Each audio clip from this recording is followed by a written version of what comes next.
हम सब के जीवन में कभी न कभी पत्थरों का योग होता ही। ये संसार हम पर कभी न कभी पत्थर बरसाता ही। कभी हमें बुरा समझकर, कभी हमें असफल मानकर, कभी हमें बुद्धिहीन मानकर। कारण बहुत सारे हैं, किंतु इन पत्थरों से हमें चोट खानी है या नहीं, ये हमारे हाथ में।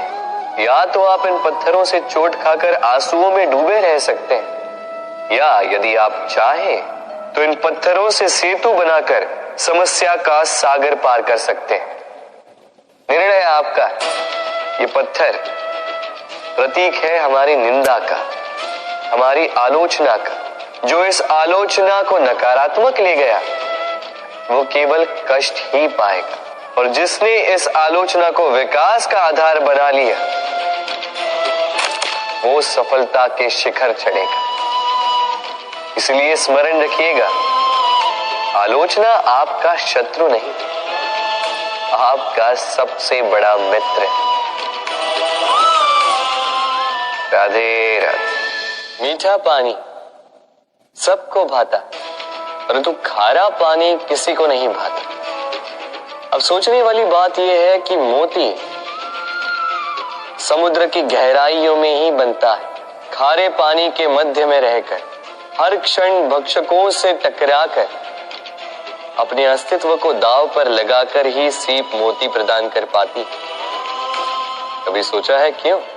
क्योंकि बिना संकटों का सामना किए, बिना विषम परिस्थितियों में उलझे आपको सुख प्राप्त नहीं होगा।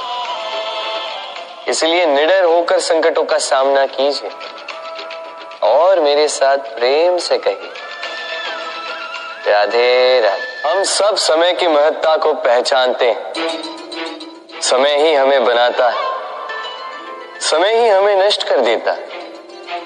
कभी समय ठीक चलता है तो कभी बहुत ही खराब समय आता है। विचित्र बात यह है कि हम फिर भी समय को ही नष्ट करते हैं। स्मरण रखिएगा, समय केवल जाता है, कभी आता नहीं। इसलिए समय की प्रतीक्षा में समय व्यर्थ ना करें। जो भी करना है आज अभी इसी क्षण प्रारंभ करें। फिर चाहे वो किसी को सुख देना हो या स्वयं को बदलने का प्रयास करना हो, कुछ भी हो, विलंब ना करें, क्योंकि समय उसी का साथ देता है जो समय का सम्मान करता है। राधे राधे।